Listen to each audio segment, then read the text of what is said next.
ধমক দিও না, রূঢ়তা দেখিও না, আর আল্লাহর নিয়ামতের প্রশংসা করো। বহুত মানুষ আছে এতিমরে গলায় ধাক্কা দেয়। মানুষ যখন ভিক্ষা নিতে আসে, গরিব মানুষ ভিক্ষা চাইতে আসছে, ওই মেয়ে আত্মহত্যা জানো, দোয়া কুনুত জানো, বাড়ি যেয়ে কাজ করবা, এই সব আজে বাজে কথা বলে ভিক্ষা দেয় না। সাইলকে ধমক দিতে রাসূল করিম সাল্লাল্লাহু আলাইহি ওয়াসাল্লাম নিষেধ করেছেন, সাইলকে ধমক দিও না। গাড়িতে বসে যাচ্ছেন সাহেব, ট্রাফিক মোড়ে যখন সিগন্যাল জ্বললো, গাড়িগুলি দাঁড়ায় গেল, ফকির এসেছে, হাত নাই পাও নাই, বুড়া মানুষ, একটা পয়সা বার করে না। আবার এই মানুষটি ওই ফকিরকে ধমক দিয়া বার করে দিল। এরপরে এই লোকটি যখন কোন মাজারের কাছে পৌঁছে গেল, 500 টাকার কড় করে নোটটা ফেলে দিল। বলেন টাকা দরকার কার? মরা মানুষের না জিন্দা মানুষের? কার দরকার?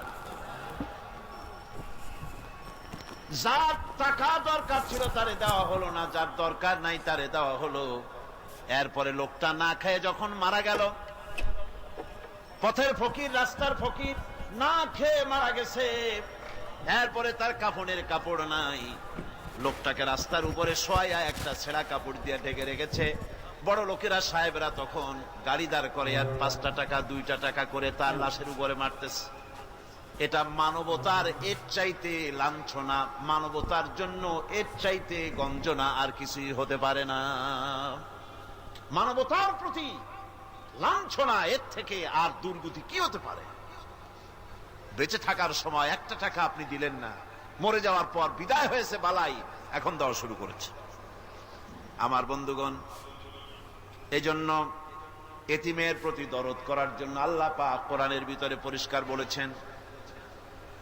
রাসূল করিম সাল্লাল্লাহু আলাইহি ওয়াসাল্লাম নিজে এতিম ছিলেন, আর এতিমের প্রতি তার এত দরদ ছিল, একবার তিনি ঈদের দিকে নামাজ পড়ার জন্য যাচ্ছেন, প্রতিমধ্যে দেখেন একটা বাচ্চা ছেলে কাঁদতেছে। এই রাস্তায় কত মানুষ গেল, কেউ দাঁড়ালো না থমকে, বাচ্চার ক্রন্দন কাউকে থামাইতে পারলো না। কিন্তু বিশ্ব নবী, দয়ার নবী, রাহমাতুল লিল আলামিন বাচ্চার কান্না দেখে পাও বাড়াতে পারলেন না। নবীজি দাঁড়ায় গেলেন, জিজ্ঞেস করেন, ও বাচ্চা, ঈদের দিনে কাঁদো কেন? ঈদের দিনে তো কাঁদতে নাই। বাচ্চা বলে, তোমার কাছে বলবো না, আমি সেই সকালবেলা থেকে বসে আছি, আমি যদি মক্কার আব্দুল্লাহর পুত্র মুহাম্মদ রাসূলুল্লাহ সাল্লাল্লাহু আলাইহি সাল্লামকে পাই, মনের দুঃখ তার কাছে বলবো। বিশ্ব নবী জমিনের উপরে বসে পড়লেন, বাচ্চারে কোলের উপরে উঠায় বলেন, বাচ্চা বলো কি তোমার দুঃখ? তুমি যার জন্য বসেছো আমি তো সেই এতিম নবী, কি বলতে চাও?